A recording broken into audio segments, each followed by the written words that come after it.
He's coming soon.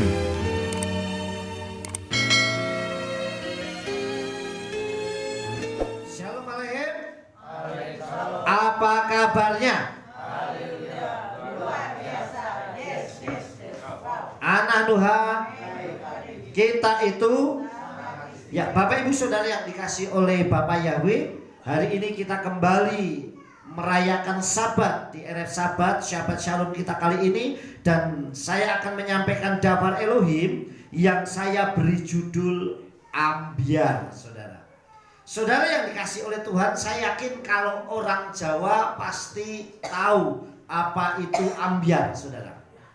Ambyar artinya pecah atau hancur berkeping-keping, sebagai gambaran yang sulit dikembalikan seperti semula. Ini namanya ambyar. Makanya segala sesuatu kalau yang sudah ambyar itu sulit untuk diperbaiki. Artinya untuk mengembalikan seperti semula itu tidak gampang. Bahkan tidak mungkin, saudara, akan sangat sulit kecuali daur ulang. Tetapi untuk mengembalikan misalnya piring pecah ambyar, ya sudah. Untuk mengembalikan seperti semula itu akan sangat sulit, saudara. Nah, saudara yang dikasih oleh Bapak Yahweh, Yona atau Yunus itu pernah mengalami perasaan ambyar atau remuk redam atau remuk hancur hati saat di dalam perut ikan. Saat dia ada di situasi di dalam perut ikan, dia mengalami perasaan ambyar, perasaan hancur, saudara, perasaan remuk redam. Di dalam kitab suci, di dalam kitab Yona atau kitab Yunus pasal yang kedua, ayatnya yang ketujuh, saudara, saya sampaikan kepada Bapak Ibu saudara Tuhan. Demikian Dabar Elohim. Bahiyatem alai nafsi et Yahweh sakarti watafu eleha tefilati elaikal khatseha, yang artinya, saudara, sewaktu jiwaku remuk redam di dalam diriku, aku mengingat Yahweh dan doaku sampai kepadamu ke tempat suci kudusmu. Amin. Nah, Yona mengalami hal yang sama, saudara. Bagaimana dia mengalami ambyar, dia mengalami remuk redam, mengalami hancur hati saat dia ada di dalam perut ikan. Sehingga sampai doanya Yona itu dikatakan demikian, sewaktu jiwaku remuk redam, artinya ambyar, hancur hati, saudara. Di dalam diriku aku mengingat Yahweh dan doaku sampai kepadamu di tempat suci, ya, ke tempat suci kekudusanmu. Nah, saudara yang dikasih oleh Bapak Yahweh, saudara, kalau saudara tahu nama Yona sendiri artinya merpati, saudara. Yona itu mengandung arti merpati. Yona atau Yunus itu mengandung arti merpati. Padahal merpati itu memiliki sifat apa, saudara? Tulus, setia, saudara. Makanya beberapa waktu yang lalu ada di daerah Gedat sana itu ada daerah untuk lomba turnamen burung merpati kolongan, saudara. Nah, kenapa? Bukti dia itu tulus, dia setia, apalagi sama pasangannya. Ada merpati yang saya dengar beritanya harganya 12 juta, sampai harganya 12, satu burung merpati.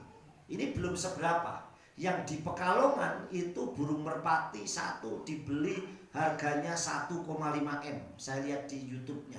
Sampai uangnya ditata di meja itu sampai penuh. Satu burung merpati, saudara, harganya 1,5 M, saudara. Nah, kemarin waktu yang ada turnamen di daerah atas sana, harganya 12 juta.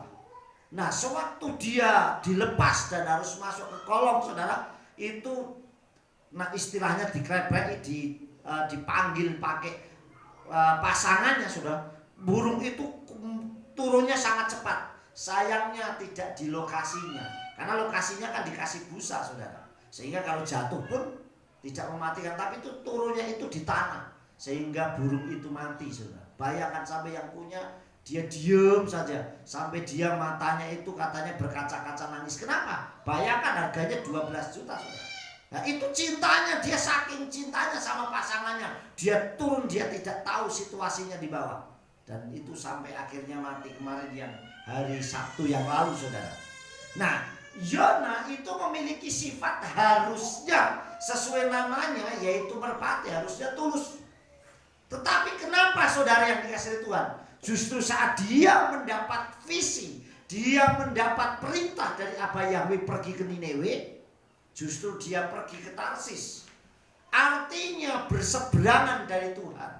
Dia berseberangan dari Bapa Yahweh.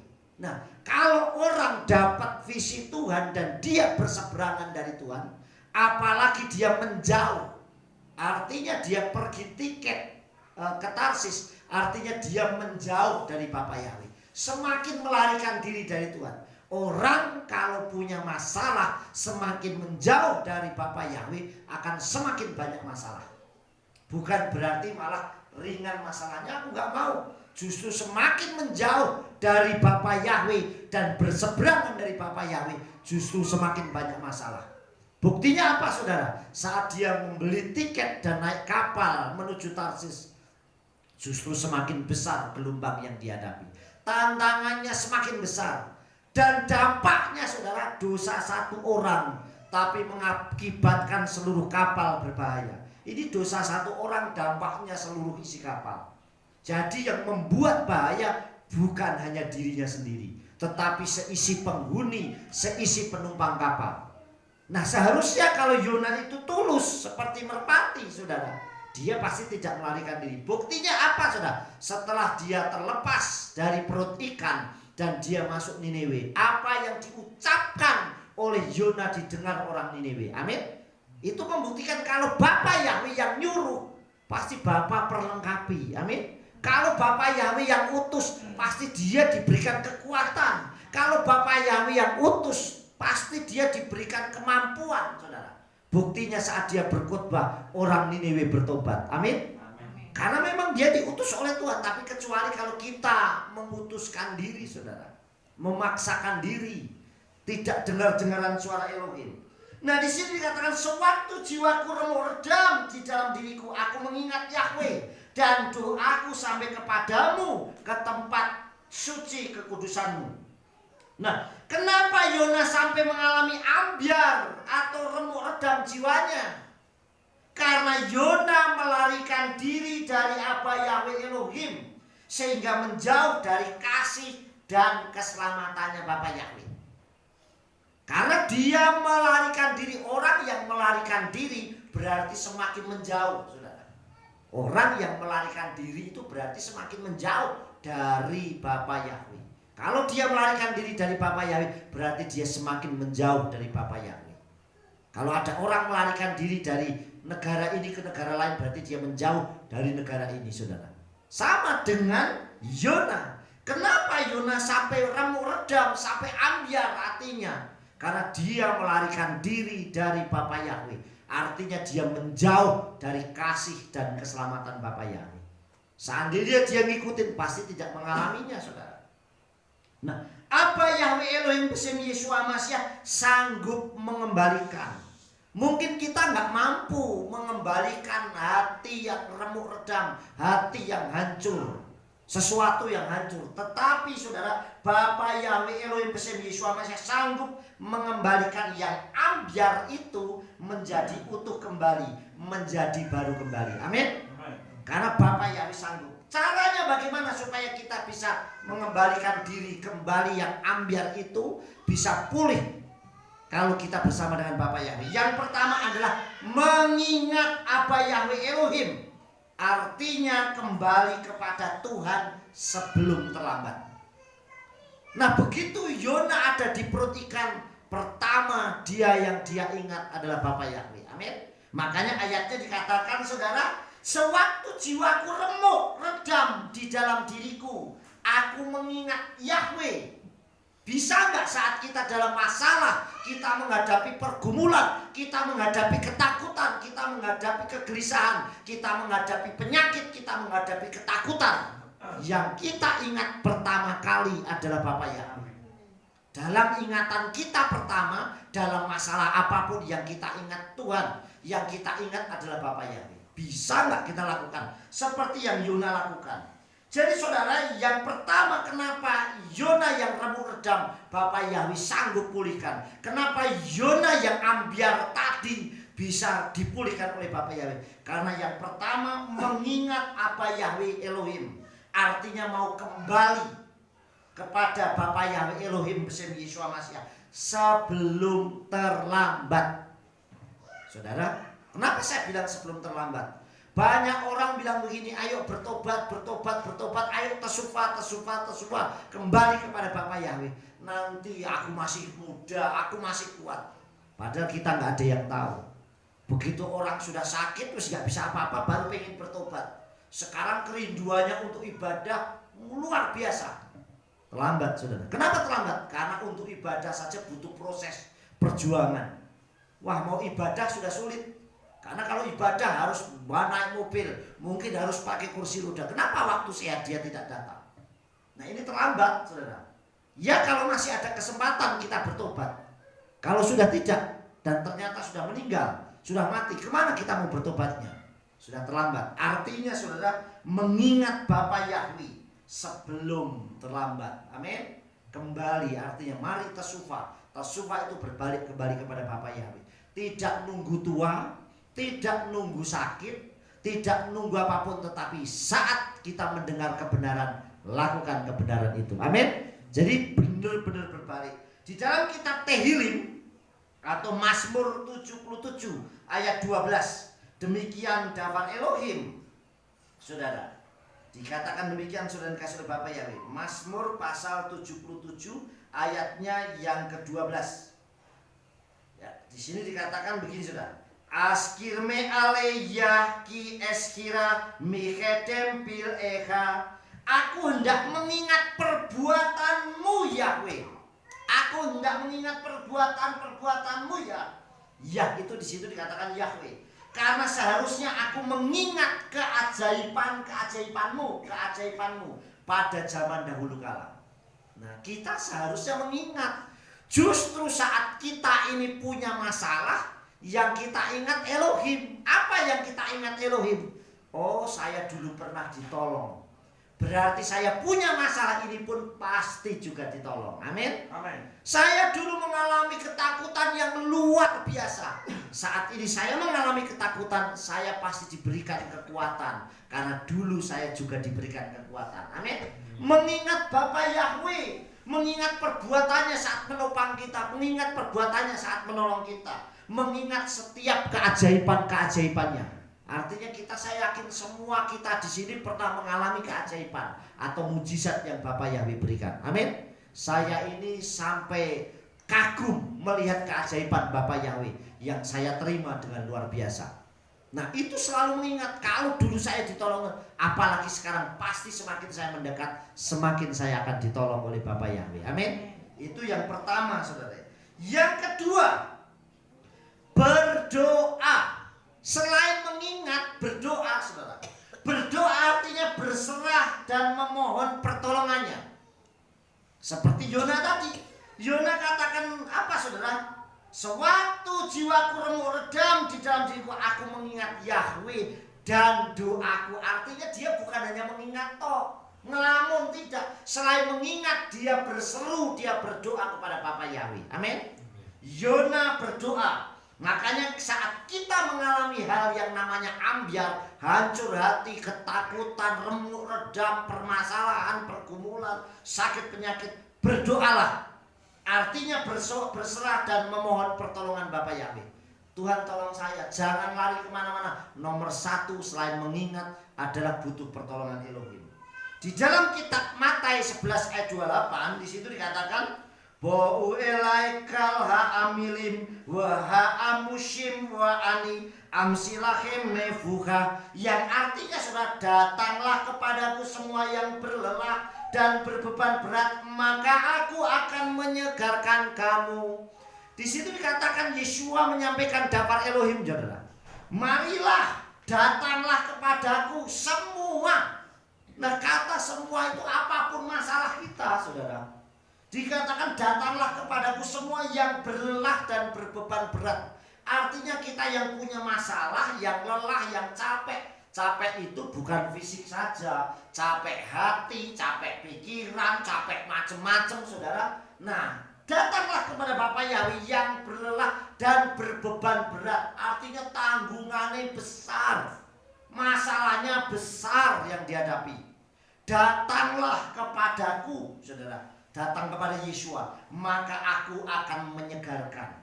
Artinya menyegarkan, bebannya diambil, disegarkan oleh Tuhan. Dan ayat ini berbunyi, datanglah kepadaku kamu semua. Dan tidak ditulis di sini kamu semua muridku, tidak. Kamu semua yang Nasrani, tidak. Tapi kamu semua siapa saja yang butuh pertolongan dari Yeshua Masya, datanglah sama Yeshua. Amin. Kita punya Tuhan yang maha ajaib, yang maha luar biasa, saudara. Maka kita wajib datang. Buktinya apa, saudara? Kalau kita datang sama Yeshua. Matius 21 ayat 22, demikian daftar Elohim. Wa kalmah set faksu bitfilah wa atem me aminim tekabluhu, yang artinya dan segala sesuatu seberapa yang kamu minta dalam doa dengan beriman, kamu akan menerimanya. Amin. Ini kepada Yeshua, saudara. Dikatakan Yeshua, dan segala sesuatu seberapa yang kamu minta dalam doa, minta dalam doa dengan beriman, artinya yakin. Makanya ayatnya me aminin, dari kata amin, artinya yakin, percaya, dengan beriman kamu menerimanya. Amin. Bapak saya berbeban berat, engkau berikan kelegaan, bebannya yang diambil. Kita memperoleh kelegaan dan ringan beban kita. Bapak kami sakit, hari ini saya sakit, sakitannya diambil. Bapak hari ini aku ketakutan, ketakutannya diambil. Tuhan sanggup menggantikannya dengan sukacita dan keberanian. Amin. Saudara yang dikasih oleh Bapak Yahweh, ini yang kita lakukan, saudara. Itu yang kedua. Selain mengikat Bapak Yahweh, yang kedua berdoa, berserah seperti Yona. Yang ketiga yang terakhir, yakin. Harus beriman tuh yakin, saudara. Yakin kuasa Abba Yahweh Elohim Besem Yeshua Mashiach tidak dibatasi ruang dan waktu. Amin. Jadi kita harus yakin bahwa kuasa doa, kuasanya Bapa Yahweh Elohim Besem Yeshua Mashiach tidak dibatasi ruang dan waktu. Buktinya Yona itu berdoa di dalam perut ikan, dan doanya didengar Elohim. Amin.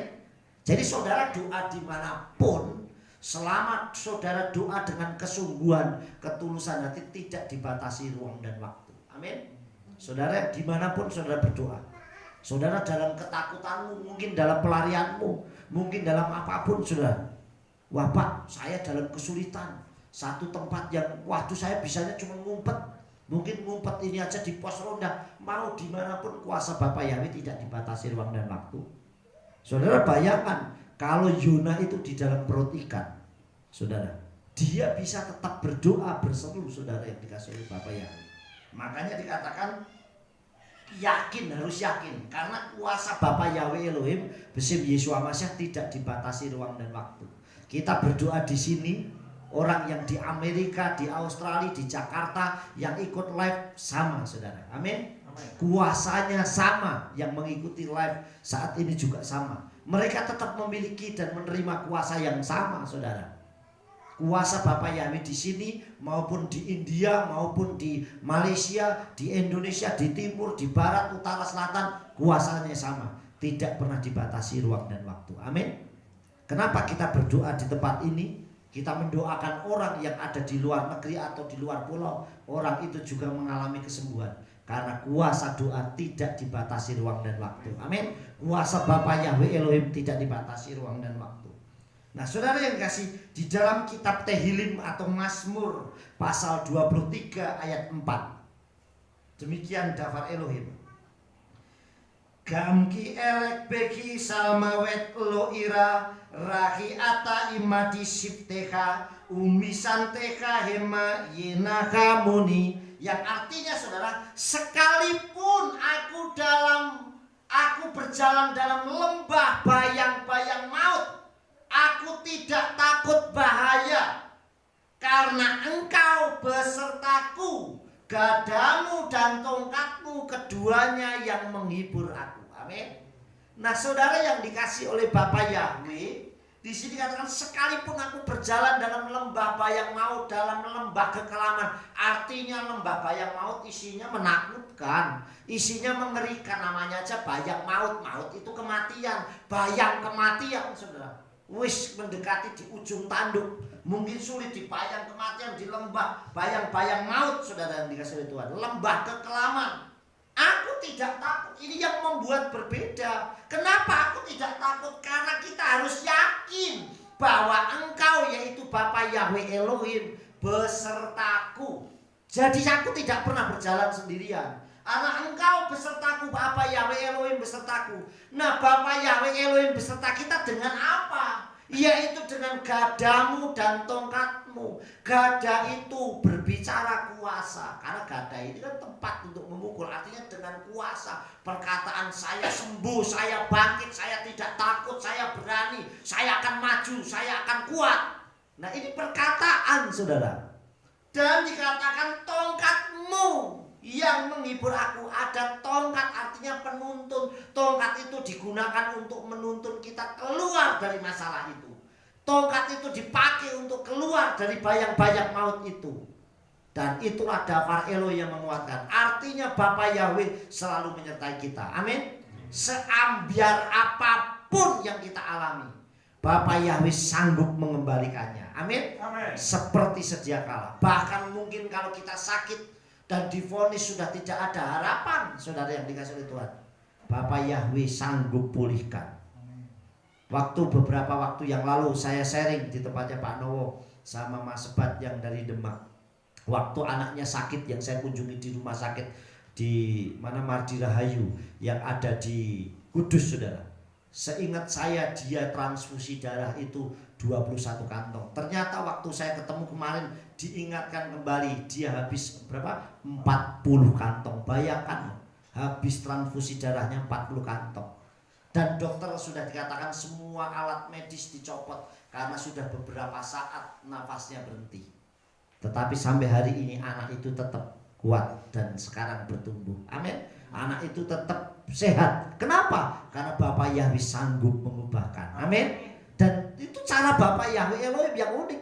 Memang waktu saya kunjungin, saya masuk ICU, saya berdoa dan saya tumpang tangan bersama orang tua, kedua orang tuanya. Dia cuma diam aja karena semuanya sudah dalam kondisi yang sangat kritis, saudara. Tetapi sekali lagi, kuasa Bapa Yahweh tidak dibatasi ruang dan waktu. Marilah semua yang letih, lesu dan berbeban berat, gadamu yang menguatkan aku. Gadamu itu kuasa. Makanya jangan pernah berkata negatif, berkatalah yang positif. Saya sehat, saya kuat, saya berani, saya maju, saya bangkit. Amin. Saya sembuh. Nah, ini perkataan-perkataan yang menguatkan. Dan tongkatmu yang menghibur aku, artinya tongkat membawa jalan keluar. Amin. Membuat kita keluar dari bayang maut, dari lembah kekelaman. Oleh sebab itu, seambiar apapun, seremuk hati, sehancur hati apapun, seremuk redam apapun yang saudara alami, Bapa Yahweh sanggup mengembalikan.